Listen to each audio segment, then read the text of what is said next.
Enjoy the World Cup qualifying videos on this channel? Head over to Patreon for some exclusive classic matches done in the same style.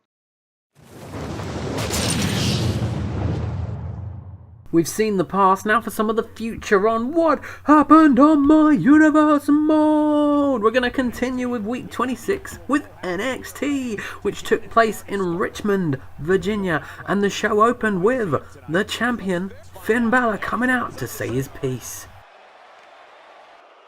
Well, Finn, he was wondering when the last time something actually happened in WWE or NXT, so he put the word out. He wants anyone to come at him. Who will answer the challenge? Let's do this. So, Finn was on his way and it was time for our opening bout, where Enzo Amore, who was accompanied by Big Cass, took on Blake, accompanied by his tag team champion partner, Murphy. The match started with a couple of Irish whips, one with a back body drop before Enzo got the advantage back and elbowed him in the face, and when he was down, Enzo jumped on him from the second rope. Blake got back up, threw Enzo about like a ragdoll for a bit, bouncing him on the ropes and everything, but Enzo wasn't staying down, running into his stomach and then hitting a tornado DDT for the surprise quick victory. Next time out, Cass takes on Murphy. Next up, the Samoan submission machine Samoa Joe faced off against social outcast Bo Dallas. Yay, Bo Dallas. Much to Joe's surprise though, Bo Dallas came out fighting with a back suplex and then an elbow to the face.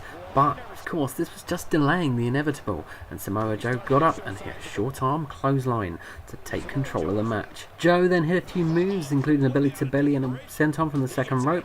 Bo tried to get back into the match, but Samoa Joe just slammed him down when he tried, then kicked him in the face, and eventually, after a knee to the head, hit the muscle buster to take the victory over Bo Dallas. After that demolition, we had some tag team action next. Jason Jordan and Chad Gable, American Alpha, made their What Happened on My Universe mode debut, taking on the team of Fandango and Tyler Breeze.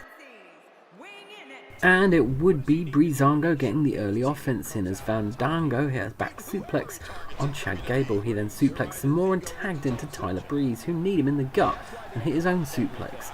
After missing a stomp, Gable got up, snapmared him down and elbowed him in the head before hitting a suplex of his own and tagging into Jason Jordan. After the double team move, Jason Jordan got his shots in, throwing Tyler Breeze up in the air and belly to bellying Fandango.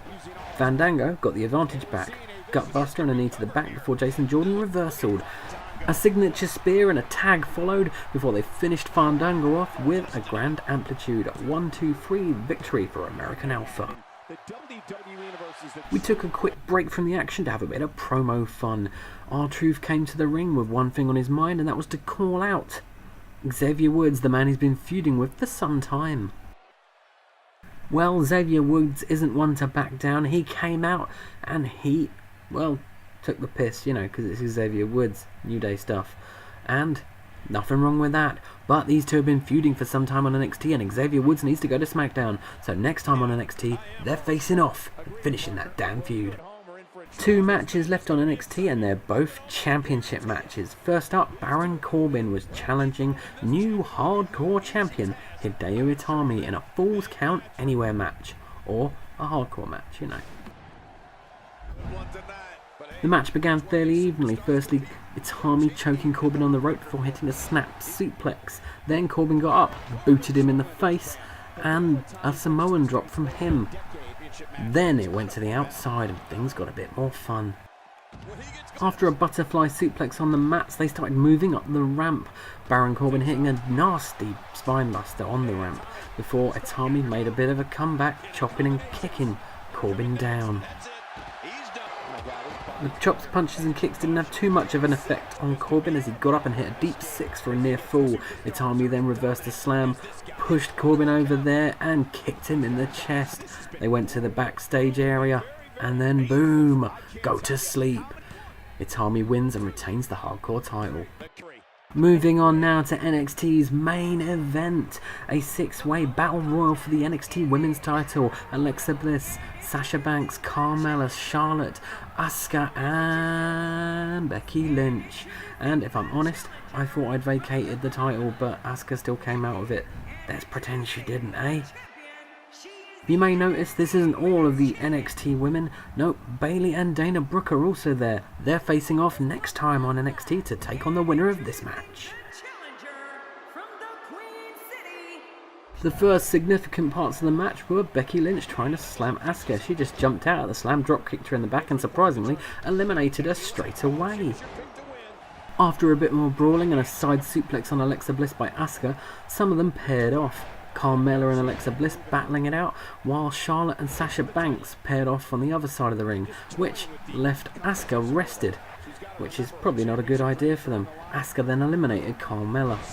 Alexa Bliss suplexed Asuka. Asuka responded with a dirty German suplex. While this was all happening, Charlotte and Sasha Banks were still continuing their little mini feud, and while Charlotte was wiping her feet on Sasha Banks, Asuka was eliminating Alexa Bliss. Following that, Sasha Banks quickly eliminated Charlotte, and we were left with our final two, Sasha Banks and Asuka both hitting their signature maneuvers, but when it went to the ropes, Asuka T-bone suplexed her out the ring and became the first ever NXT Women's Champion. That's it for this edition of What Happened on My Universe Mod! SmackDown coming soon, like and subscribe!